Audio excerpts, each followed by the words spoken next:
Hello UPSC aspirants, hope you are doing fine. Today we are going to discuss about an important topic, that is Uniform Civil Code. Issue ahead of the general elections next year.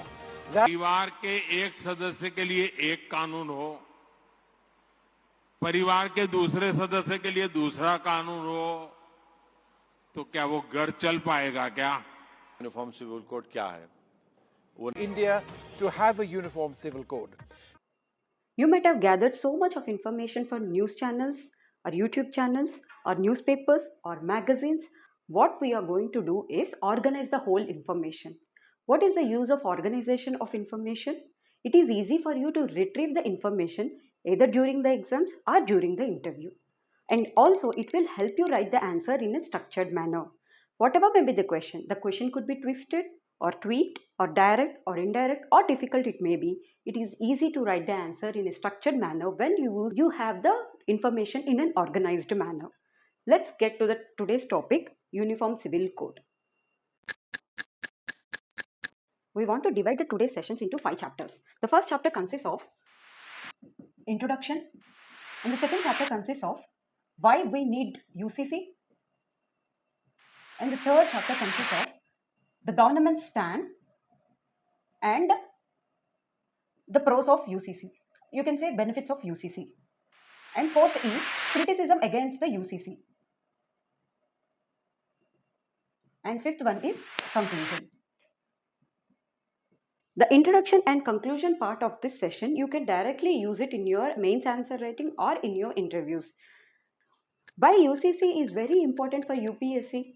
Because UCC has many principles and values of our Indian Constitution that are standing opposite to it. For example, uniformity, diversity. If UCC is implemented, uniformity is achieved, but diversity is compromised. If UCC is implemented, social justice and equality of women can be attained. Equality of women vis-a-vis men can be attained, but the liberty is compromised. If UCC comes into picture, there will be national integration of all people irrespective of religion, caste, creed, sexual orientation. But the secular fabric of our country can be compromised if UCC comes into picture. All these values and principles are very important as given in our constitution. Since they are standing opposite to each other when UCC is implemented, the concept of UCC is very important for mains as well as interviews. The significance of the topic, the relevance of the topic, the usage of the topic sometimes can be easily understood from the definition itself. When it comes to UCC, the definition of UCC can be proposal to formulate and implement an unified personal law that applies on all citizens equally, irrespective of religion, gender, and sexual orientation. From the definition itself, we are able to understand it is a uniformed personal law and all citizens equally, irrespective of religion, gender. So what it signifies is when we say unified, that means there are many personal laws existing in the country. That's why we want to unify the personal law. And it can be applied equally on all citizens. That means the personal laws are not equally applied. There is some discrimination. That is the reason why we want a law that can be applied on all citizens equally. So this shows the significance of UCC in the country in an indirect manner. So whenever any question related to UCC is asked, you can kickstart your answer with the definition. If you stumble on introduction, let us try to understand what are the personal laws. These are the laws that are related to marriage, divorce, maintenance, adoption, succession, inheritance, custody, and guardianship. All these matters are guided by our personal laws, which are derived from our religion. What UCC want to do is codify all the laws related to these aspects. And next subheading is why in news. Why this UCC in news right now?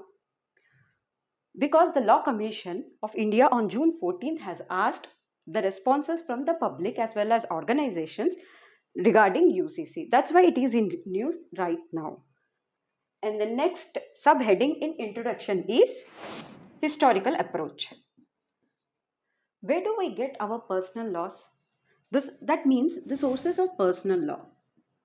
How these personal laws are formed in each and every religion. The first is scriptures.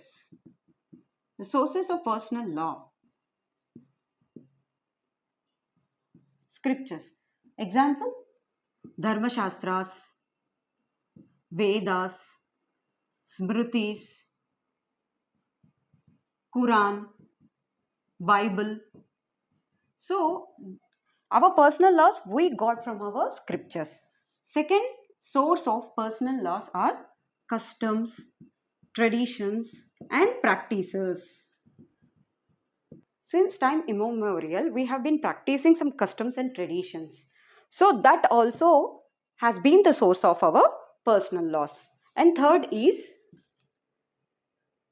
codified laws at that time.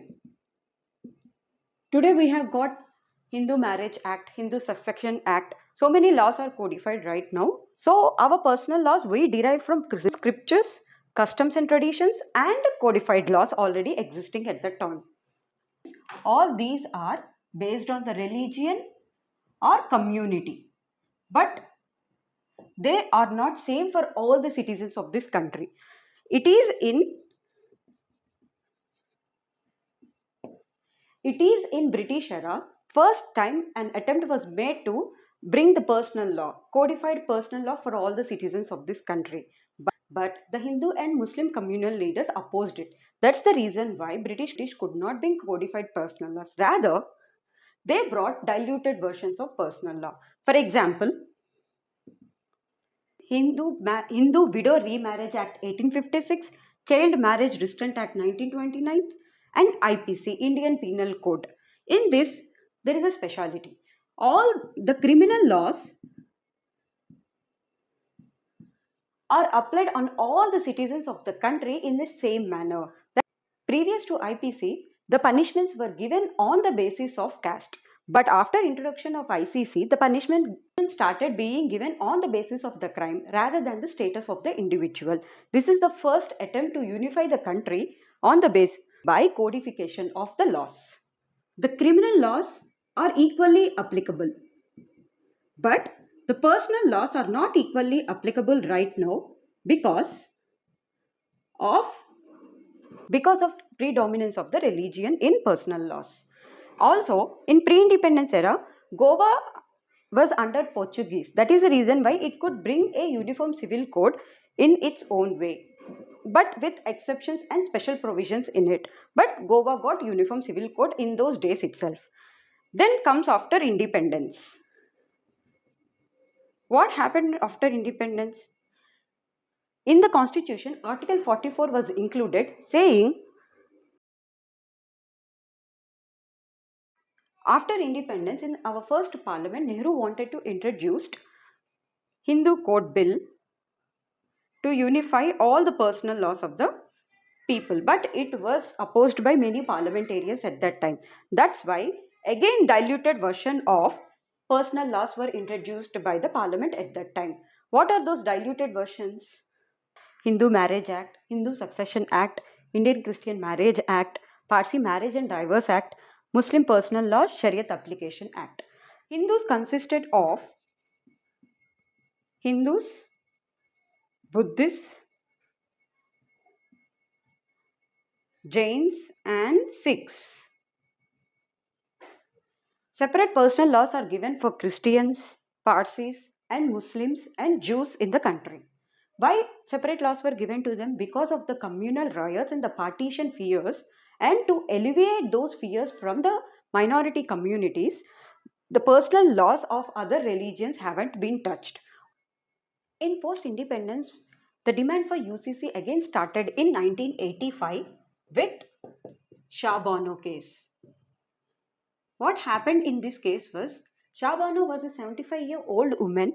She went to Supreme Court for maintenance after iddat period by her husband, who under the impact of intoxication, that is after drinking, had given her divorce by triple talaq. This whole case was politicized by many political parties and sensationalized by our media at that time. Of course, at the end, the Supreme Court has given the judgment on her favor, but under Section 125 of CRPC.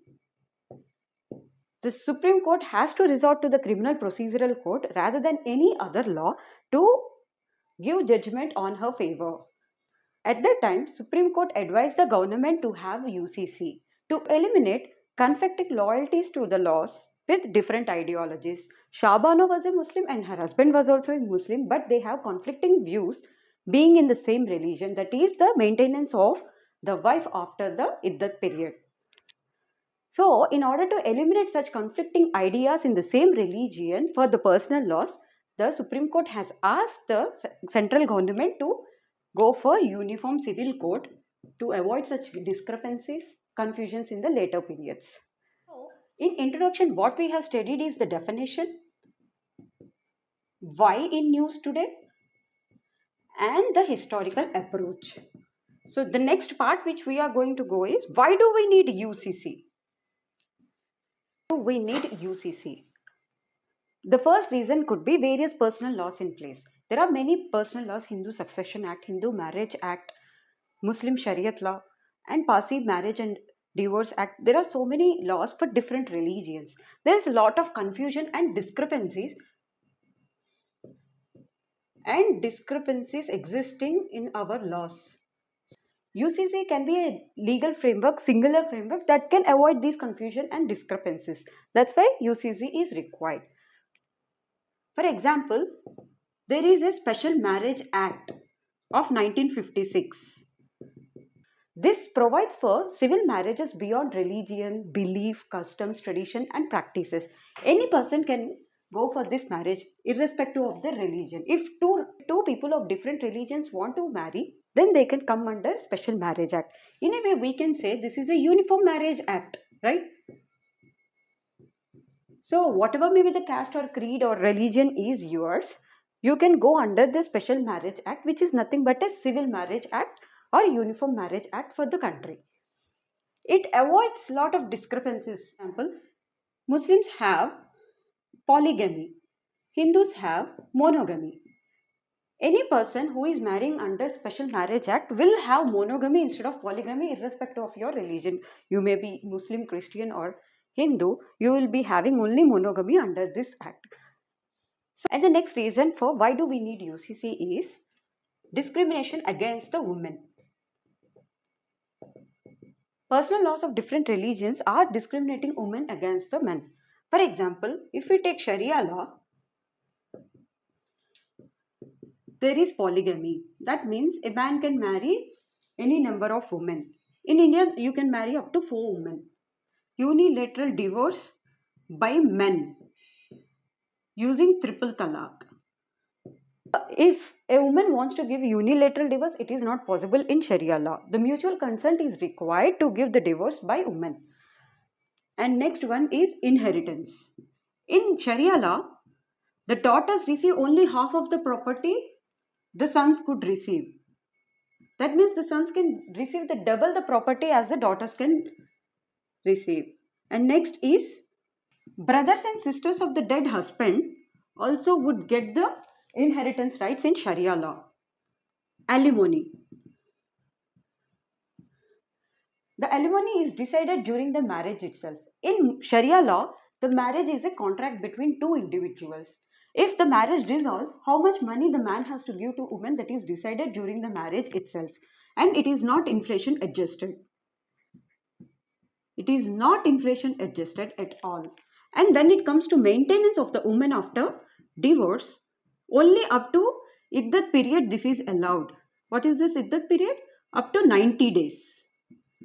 Only up to 90 days the woman could receive the maintenance.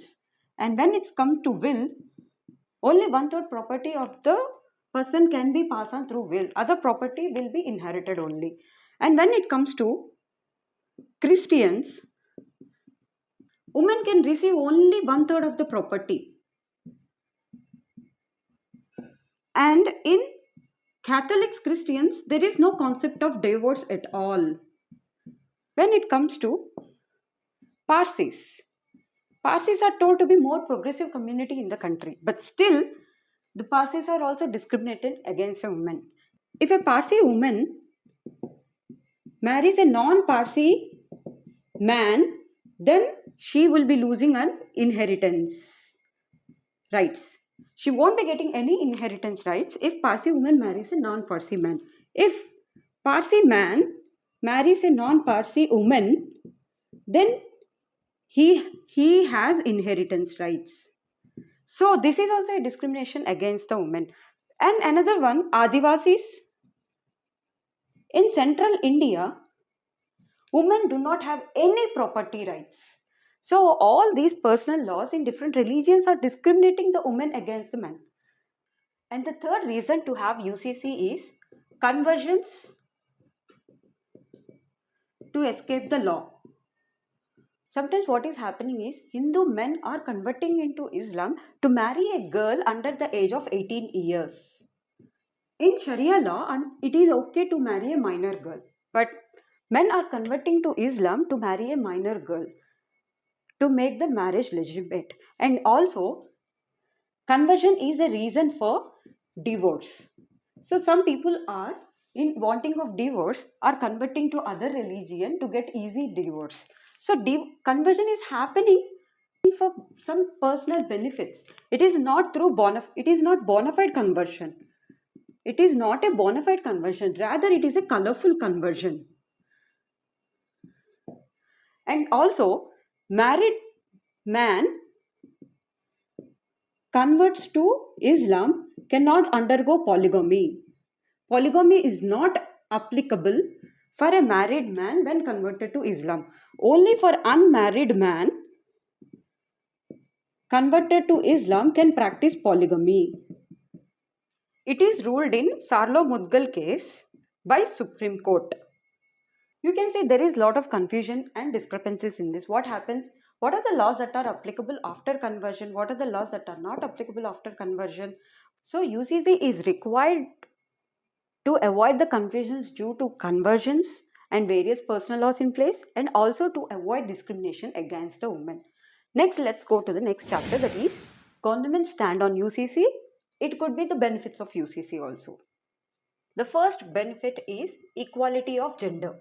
We have seen the discrimination against the women in various personal laws. That if UCC is implemented, equality of gender could be attained. Next is protecting the rights of women in personal laws. UCC comes into picture, women would have a say in her divorce, in alimony, in inheritance, in every personal law, in every matter that is related to personal law. And next benefit is the DPSP can be come into picture when UCC is implemented. And the fourth one is national integration. How this national integration happens? UCC is a civil law that is applicable to all the citizens equally. That means the first and foremost identity they would get in their mind is India rather than their religion. That's how the national integration happens if UCC come into picture. The government says UCC is a uniformity in application of laws. What is this? Uniformity in application of laws, but not uniformity in religion and customs. You can do whatever custom you want to do for marriage, for adoption, for succession, for inheritance. Whatever may be your custom or tradition, you can follow that. But there are some principles that are to be followed by every religion, like monogamy. So uniformity would be in the application of laws, but not in the religion and custom. That is what government is saying to convince the people to have UCC. So everything looks very progressive. Everything looks very progressive and very promising, as it is going to protect the rights of the women in the religions. So why there is a furor against the UCC? Why there is a lot of criticism coming against the UCC? So let's get to the next chapter, that is criticism against the UCC. The first criticism against the UCC is violating the fundamental right of the citizen, that is right to freedom of religion. To many, the religion is not just about the God and prayers. It is also about the scriptures. Those scriptures are seen as very sacred, and those are the words directly bestowed to the humans from the mouth of the God. So, in the scriptures, whatever the personal laws are given, they want to follow it ceremoniously. If the religious personal laws are codified, then the freedom of conscience would be violated by UCC. And the next reason or the next criticism against the UCC is the UCC is against the secular fabric of our country. What does this mean? What is Indian secularism is all about? Indian secularism is equal treatment of all religions, right? But what UCC does is it is forcing some laws, forcing some personal laws on some religions which are against to them. For example, in Christianity there are different inheritance law, but by UCC we are forcing a different inheritance law on the Christians. That means it is against the secularism. For one religion we are not forcing, for other religion we are forcing. That means there is no equal treatment of religion. So that is the reason why many say UCC is against the secularism. Third criticism is UCC will assimilate all personal laws rather than accommodating. This is against the democracy of our country. Democracy says we should accommodate different opinions, different ideas, different laws, and different religions. But by UCC, what we are doing is assimilating all the ideas into uniform civil code. So that is against the democracy according to some critics. And the next criticism that is received against UCC is Adivasi community in Jharkhand prohibits the transfer of land to non-tribals. But when but if UCC is introduced, any non-tribal person can marry tribal person and can get land rights. So in a way, the land rights are transferred to the non-tribal people. That is against the custom of Adivasi community. And the fifth criticism they are getting is the Article 371 of Indian Constitution. So when UCC comes into picture, this Article 371A could be void. And the next criticism is UCC tries to bring uniformity in our personal laws. When uniformity comes into picture, the diversity would be compromised. Whatever different personal laws that are existing in our country, that would be compromised because of uniformity in the personal laws. And the next is different tribal communities, cultures. Different tribal community cultures would be seized, right? When we talk about different tribal cultures and traditions,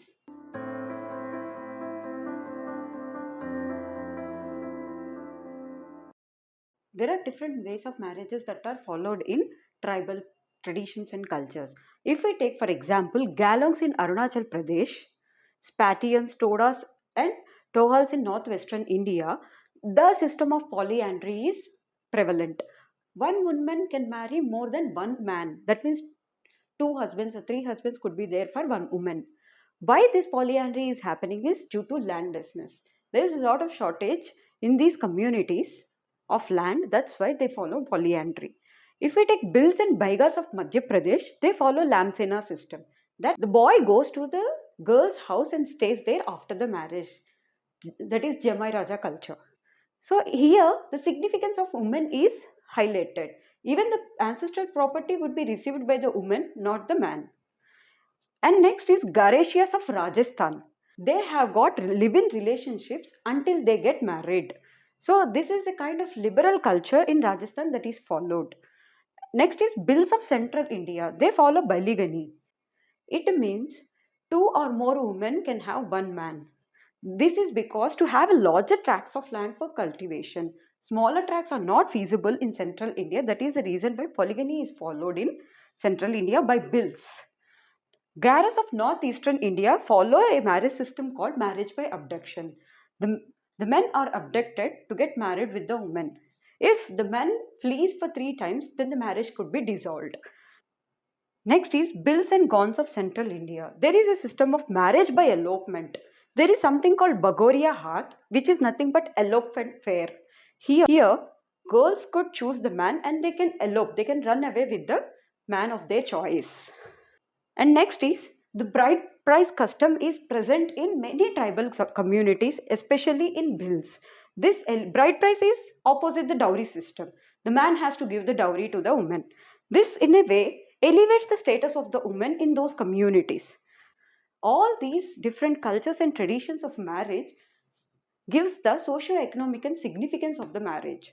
So all these tribal cultures and traditions reflect the diversity in Indian culture, which is against the popular culture that are propagated by media and Western culture. Then UCC goes against the freedom of religion. It could violate our Indian secularism. It would assimilate all the personal laws rather than accommodating, which is against the democracy principle. Customary concept of prohibiting land transfer to non-tribals would be compromised. Article 371A of Constitution would be compromised, and diversity would be compromised in the name of uniformity, and different tribal community cultures would become seized. My conclusion is very tricky in UCC because I already told you different values and principles of our Indian constitutions are standing in opposite poles when it comes to UCC. That is the reason why you have to synthesize your conclusion in a positive manner. What does it mean? You cannot completely reject UCC or you cannot completely embrace UCC in the present scenario. You should have a moderate path while writing your conclusion. Conclusions are very important in UPSC mains answer writing because it would tell the competency of you becoming an all India servant. So when it comes to UCC, the conclusion could be, rather than bringing uniformity, we can make the uniform civil code to get evolved on its own. Rather than we bringing and forcing on the people, we should let UCC to evolve on its own, encompassing all the religions into it. At the same time, it would preserve the rich heritage of diversity of cultures that are existing in our country. And the next one is, there is a lot of discrimination against the women happening in many religions when it comes to personal laws. That cannot be left unaddressed in your conclusion. So to address that thing, sincere efforts towards women empowerment and sensitization efforts towards reforming discriminatory personal laws have to be initiated. That would make ground for UCC to be brought up. So this discriminatory practices against the women should be eliminated by sensitizing and by following women empowerment programs in those communities. So all the best, my dear UPSC aspirants. Thank you so much for watching our video.